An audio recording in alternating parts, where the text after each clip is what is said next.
Why are people having trouble with sleep?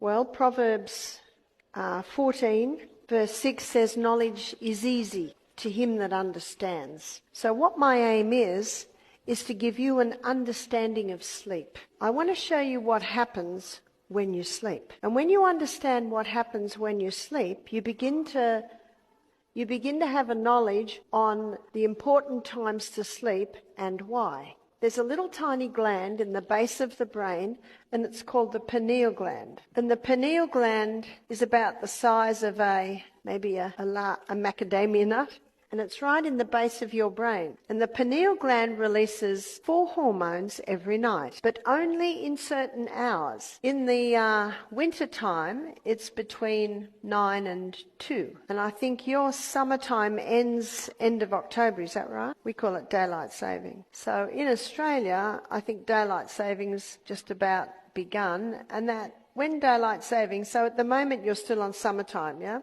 So at the moment it's between 10 p.m. and 3 a.m. Why only those times? It has much to do with the moons and the tides. Light and dark signals are fed through the optic nerve to a control centre in the brain where your body clock is located. And your body clock communicates with the pineal gland. And these are the hormones that are released. One is melatonin. A lot of people have heard of melatonin. Some people that don't sleep very well take melatonin. Well, we naturally release melatonin in that time, and it's called the fix and rejuvenate nighttime hormone. So it is this hormone that probably is mostly responsible for the fix and rejuvenation that's happening in our brain and our body while we sleep. Another hormone is serotonin. That's the mood hormone.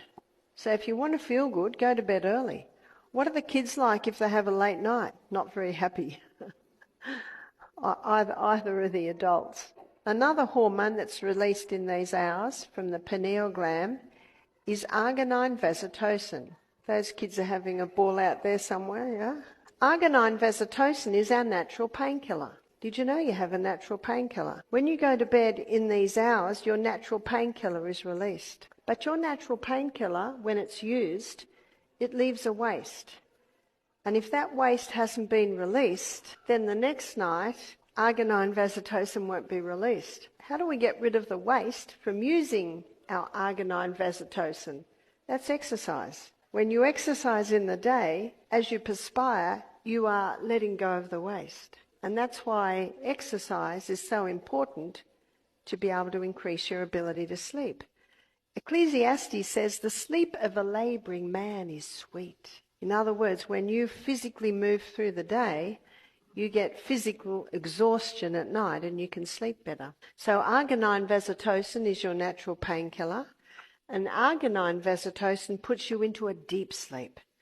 So the earlier you go to bed, the more likely you are to fall into a deep sleep. The other hormone that's released is epithalamin. And epithalamin is a hormone that increases learning capacity. God designed our brain to be learning new things right up until the day we die. Many people's brains deteriorate because they stop learning new things. We should ever learn new things.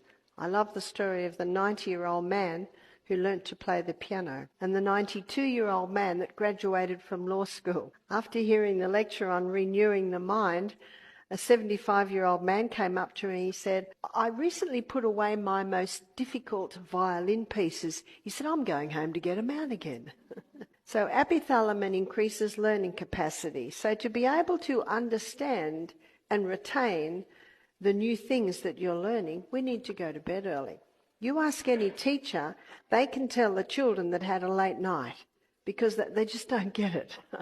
They don't retain. And epithalamin slows down aging. Everyone over the age of 25 likes that one.